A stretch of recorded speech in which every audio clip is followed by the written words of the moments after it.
Dear students, कैसे हैं आप सब स्टूडेंट्स। पार्ट 4 में हम सब ने डिस्कस किया था प्रोकैरियोटिक एंड यूकैरियोटिक सेल्स को। आइए आज के लेक्चर में हम डिस्कस करते हैं plant cell and animal cell. आइए देखते हैं।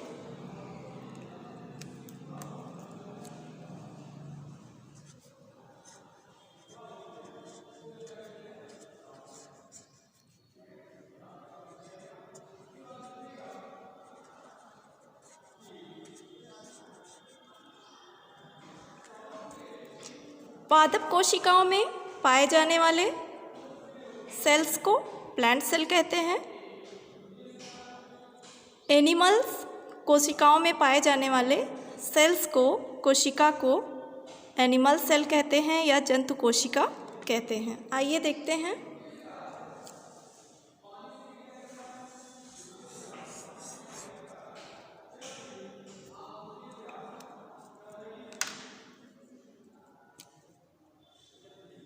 अगर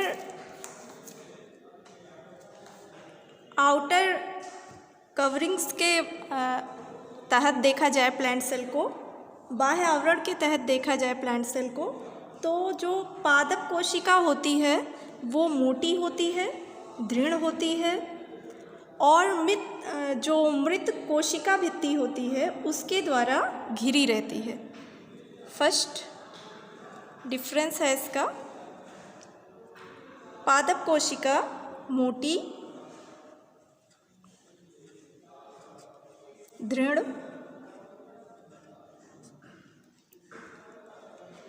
तथा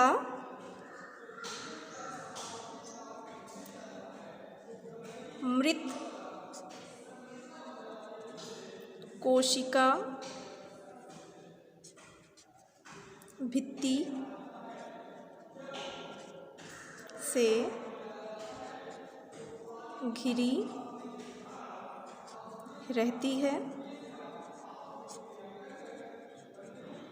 मोटी होती है, मजबूत होती है और इसकी जो कोशिका भित्ति होती है मृत होती है। जैसे आपने देखा होगा छाल्स को, छाल क्या होती है? जब उसमें पौधे के जो अपशिष्ट भाग होते हैं उस छाल में आकर के इकट्ठा, उस परत में, उस सेल में आकर के इकट्ठा हो जाते हैं, तो धीरे धीरे वो छाल क्या होती है, मृत दशा में पेड़ से बाहर होती रहती है, जिससे साथ में ही, पौधों के साथ में ही पौधे के जो अपशिष्ट पदार्थ होते हैं वो भी बाहर होते रहते हैं। तो इसलिए प्लांट सेल मोटी, दृढ़ तथा मृत कोशिका भित्ति से घिरी रहती है। एनिमल सेल जो होता है इसकी कोशिकाएं पतली होती हैं, लचीली होती हैं और सजीव कोशिका कला, यहाँ पर मृत कोशिका भित्ति से घिरी रहती है। इसमें सजीव कोशिका कला या कह सकते हैं प्लाज्मा कला के द्वारा वो क्या होती है, घिरी रहती है। जंतु कोशिका एक पतली,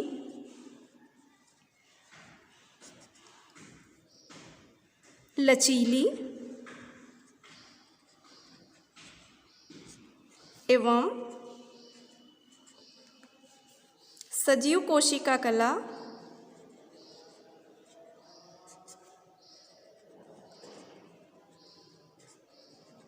सेल मेम्ब्रेन कह सकते हैं, कोशिका कला या कह सकते हैं, अथवा प्लाज्मा कला, प्लाज्मा मेम्ब्रेन, प्लाज्मा कला के द्वारा घिरी रहती है, घिरी रहती है। सेकेंड, प्लास्टिड्स लवक की बात करें तो पादप कोशिकाओं में प्लास्टिड जो होता है वो प्रेजेंट होता है, पाया जाता है, जिसके कारण पादप जो अंग होते हैं, पादप के अंग होते हैं वो हमें कलर्ड दिखाई पड़ते हैं। इसी के कारण, मतलब हरित लवक के कारण ही पादप कोशिकाएं जो होती हैं वो सूर्य की उपस्थिति में प्रकाश संश्लेषण की प्रक्रिया द्वारा पौधों के लिए भोजन का निर्माण करती हैं, और जो भोजन को जिस भोजन का निर्माण करती हैं वो कार्बोहाइड्रेट्स के रूप में सॉलिड अवस्था में पौधों में पाया जाता है, जिसे जंतु क्या करता है, उसको क्या करता है, अपने भोजन के रूप में प्रयुक्त करता है। तो देखिए, पादप कोशिका में लवक पाए जाते हैं, लवक पाए जाते हैं।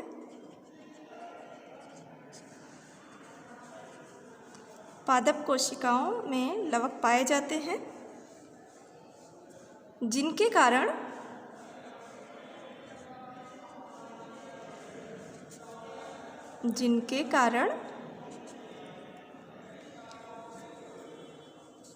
पादप कोशिका कह सकते हैं या पादप अंग या कह सकते हैं पादप कोशिका। पादप अंग रंगीन दिखाई पड़ते हैं, रंगीन दिखाई पड़ते हैं।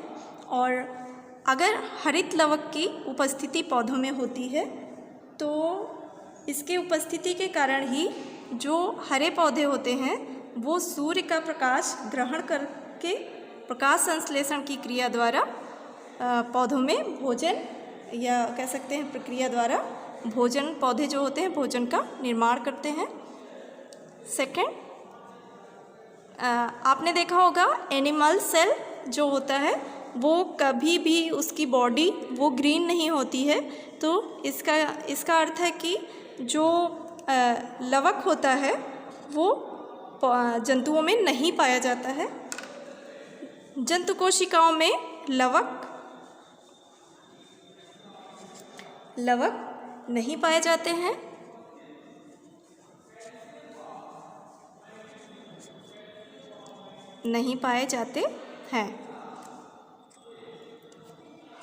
पर आपको एक चीज़ बता दें बेटा, लवक जंतुओं में तो नहीं पाए जाते हैं, पर प्रोटोजोआ संघ में एक एनिमल्स को रखा गया है जिसका नाम है यूग्लिना। यूग्लिना में हरित लवक की उपस्थिति होती है, जिसके कारण यूग्लिना अपना भोजन बनाने में सक्षम होता है। तो आपके मन में ये विचार आ रहा होगा, अगर यूग्लिना में लवक पाया जा रहा है तो उसको पौधों में क्यों नहीं रखते, जंतुओं में क्यों रखते हैं। तो ज़्यादा से ज़्यादा कैरेक्टर्स जो होता है वो एनिमल्स का होता है यूग्लिना में, जिसके कारण अभी फ़िलहाल इसकी स्टडी पूरी नहीं हो पाई है।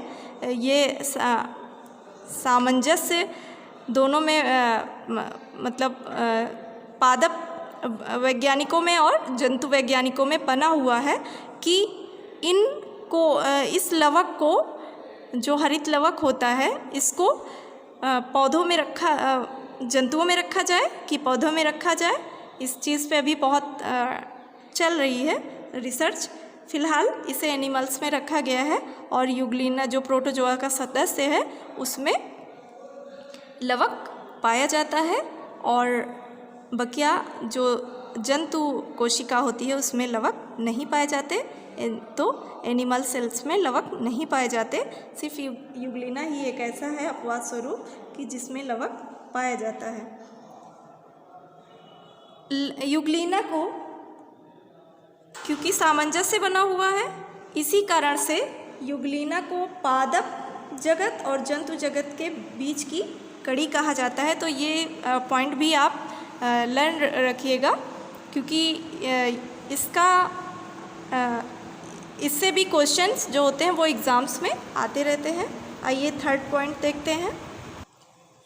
पादप कोशिकाओं में माइटोकॉन्ड्रिया की संख्या जो होती है वो बहुत कम होती है, पर जो जंतु कोशिका होती है, जंतु कोशिकाओं में जो माइटोकॉन्ड्रिया होता है, जिसे आप ऊर्जा जगत का सिक्का कहते हैं या ऊर्जा गृह कहते हैं, वो इसमें इसकी संख्या बहुत ज़्यादा होती है या कह सकते हैं असंख्य होती है, वो पाए जाते हैं। माइटोकॉन्ड्रिया, पादप कोशिकाओं में माइटोकॉन्ड्रिया की संख्या कम होती है।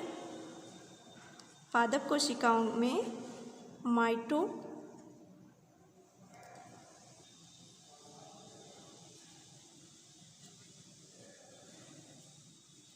की संख्या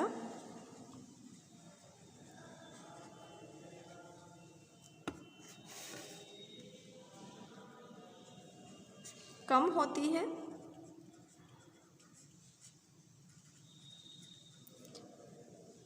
इसके विपरीत जंतु कोशिकाओं में ये असंख्य संख्या में पाए जाते हैं। असंख्य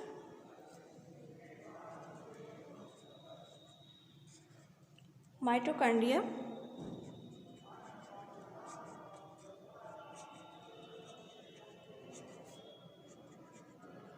उपस्थित होते हैं।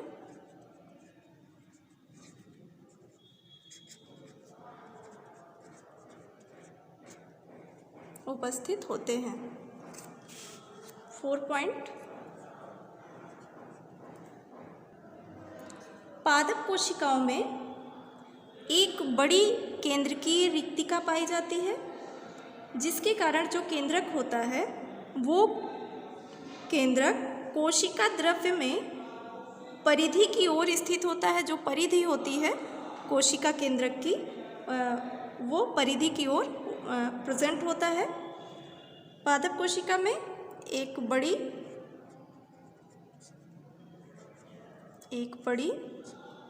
रिक्तिका या कह सकते हैं केंद्रकीय रिक्तिका, एक बड़ी रिक्तिका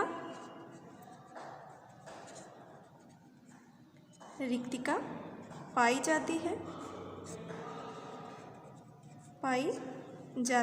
है। जंतु कोशिकाओं में ये जो रिक्तिका होती है वो रिक्तिका छोटे छोटे, जंतु कोशिकाओं में ऐसा नहीं होता है, जिसके कारण जो केंद्रक होता है वो बिल्कुल मध्य में स्थित होता है। तो एनिमल सेल में, जंतु कोशिका में छोटी छोटी रिक्तिकाएं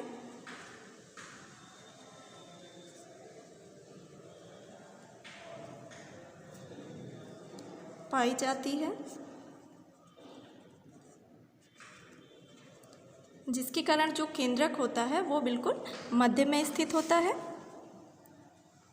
पॉइंट 5, पादप कोशिका में जो क्रोमोसोम्स पाए जाते हैं वो बड़े आकार के होते हैं, जबकि एनिमल सेल्स में उनका आकार जो होता है वो छोटा होता है। गुणसूत्र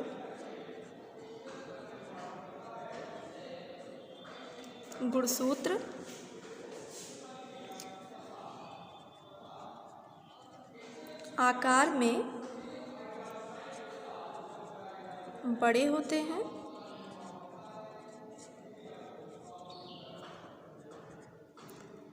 पर जंतुओं में गुणसूत्र का आकार जो होता है वो छोटा होता है।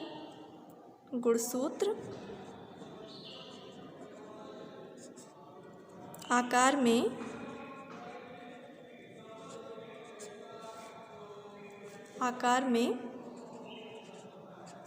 छोटे होते हैं।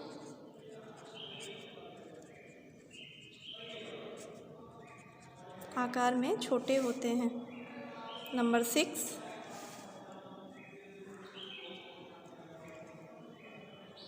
लाइसोसोम्स पादप कोशिका में प्रेजेंट नहीं होता है। लाइसोसोम्स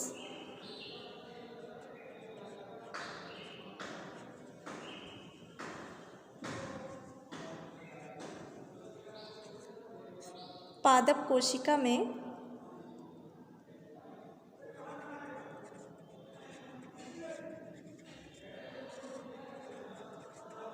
नहीं पाए जाते।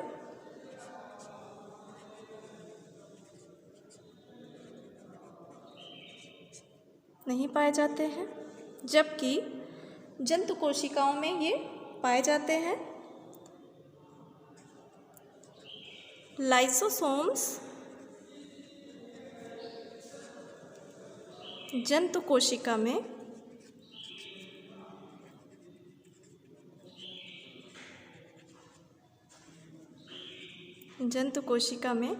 पाए जाते हैं।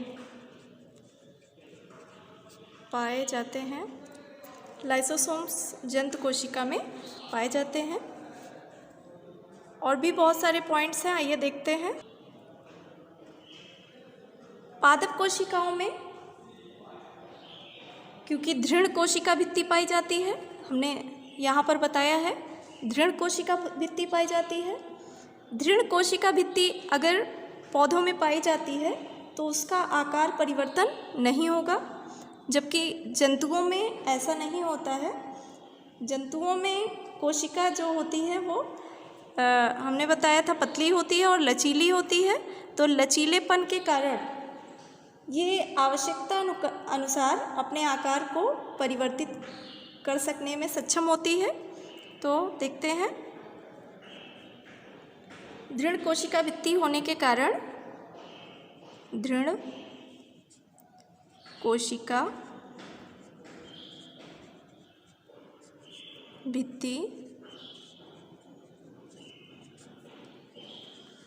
होने के कारण दृढ़ कोशिका भित्ति होने के कारण पादप कोशिका आकार परिवर्तन नहीं कर सकती। पादप कोशिकाओं में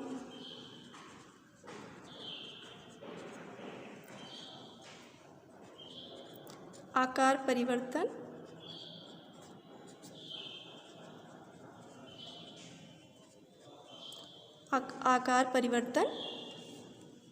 नहीं होता।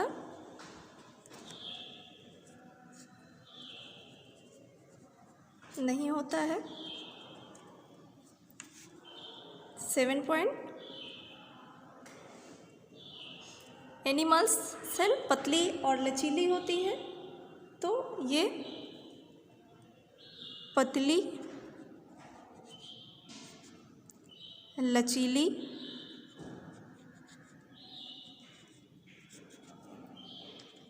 होने के कारण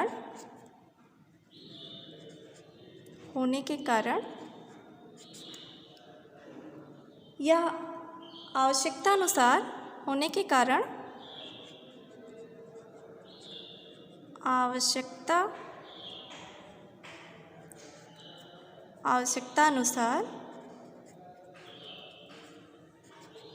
अनुसार आकार परिवर्तित कर सकती है। आकार परिवर्तित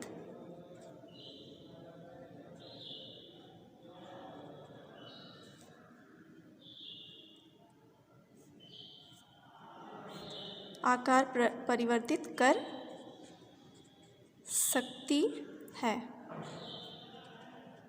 आकार परिवर्तित कर सकती है। अगला पॉइंट देखते हैं।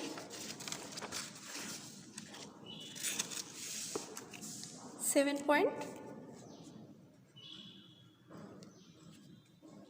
पादप कोशिकाओं में सभी जैविक क्रियाएं पादप कोशिकाएं जो होती हैं सभी जैविक क्रियाएं करने में सक्षम होती है, जबकि जो जंतु कोशिका होती है वो सभी जैविक क्रियाएं करने में सक्षम नहीं होता है, क्योंकि जो पादप कोशिका होती है वो उसमें सभी प्रकार के अमीनो एसिड्स होते हैं, सभी प्रकार के कोएंजाइम्स होते हैं और बहुत विभिन्न प्रकार के विटामिन्स होते हैं, जिसका संश्लेषण ये कोशिकाएं कर लेती हैं, जिसके कारण सभी जैविक क्रियाएं इसमें संपन्न हो सकती हैं। देखते हैं,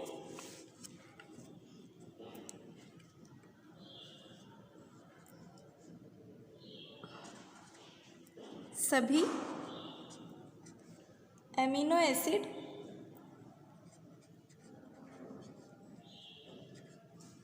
अमीनो अम्ल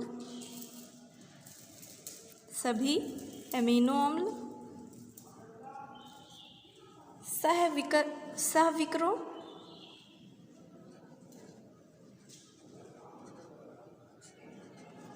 सहविकरों, तथा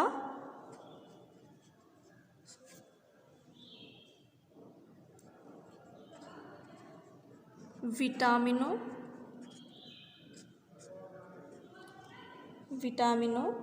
का संश्लेषण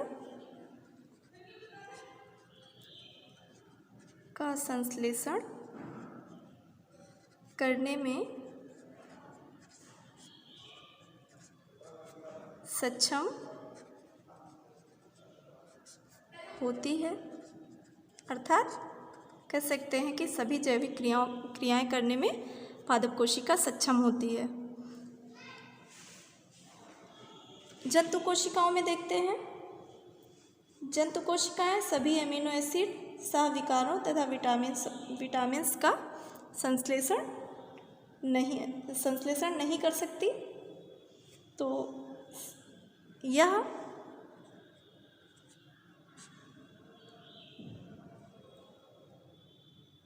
एमिनो एसिड, एमिनो अम्ल, सहविकारों,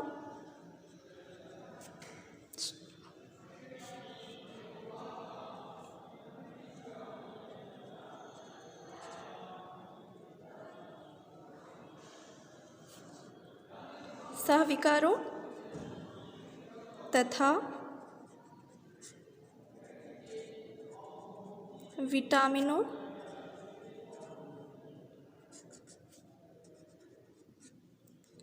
का संश्लेषण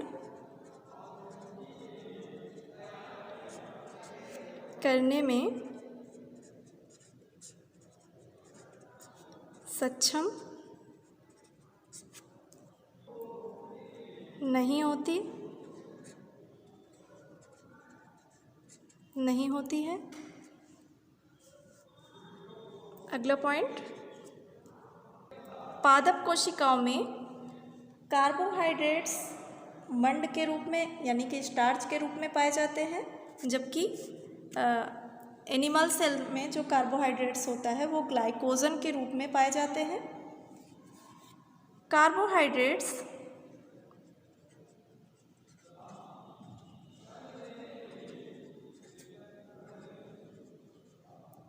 कार्बोहाइड्रेट्स मंड, इंग्लिश में से स्टार्च कहते हैं,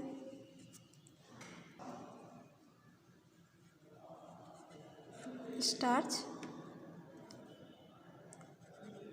के रूप में पाए जाते हैं। इसमें देखते हैं कार्बोहाइड्रेट्स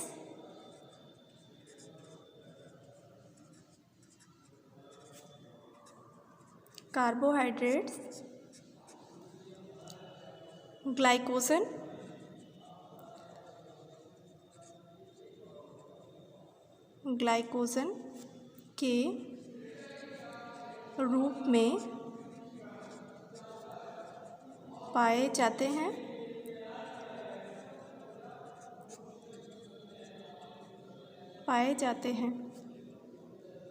अगला पॉइंट देखते हैं, इस गोल्गी बॉडी यानी कि पादप कोशिकाओं में जो गोल्गी बॉडी होती है, गाल्जी काय होता है, अधिक संख्या में पाए जाते हैं, जिसके कारण इसे डिक्टियोसोम कहते हैं। गाल्जी काय या लिखते हैं गोल्गी बॉडी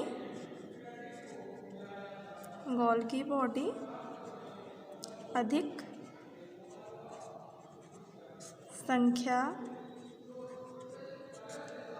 संख्या में पाए जाते हैं, जिन्हें डिक्टियोसोम कहते हैं।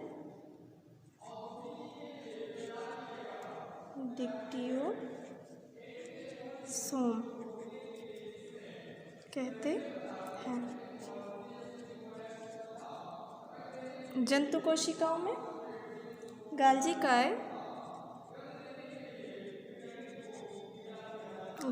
काय एकल अथवा कम संख्या में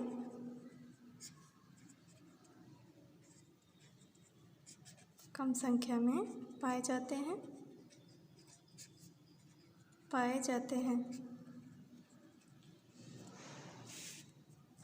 स्टूडेंट्स, आज के लिए बस इतना ही। अगले लेक्चर में आपसे फिर मुलाकात होगी। अगर आप हमारे चैनल पे नए हैं तो आप हमारे चैनल को सब्सक्राइब कर लीजिए, लाइक और शेयर भी कर दिया कीजिए। अगले लेक्चर में फिर से आपसे मुलाकात होगी। तब तक के लिए खुश रहिए, मुस्कुराते रहिए।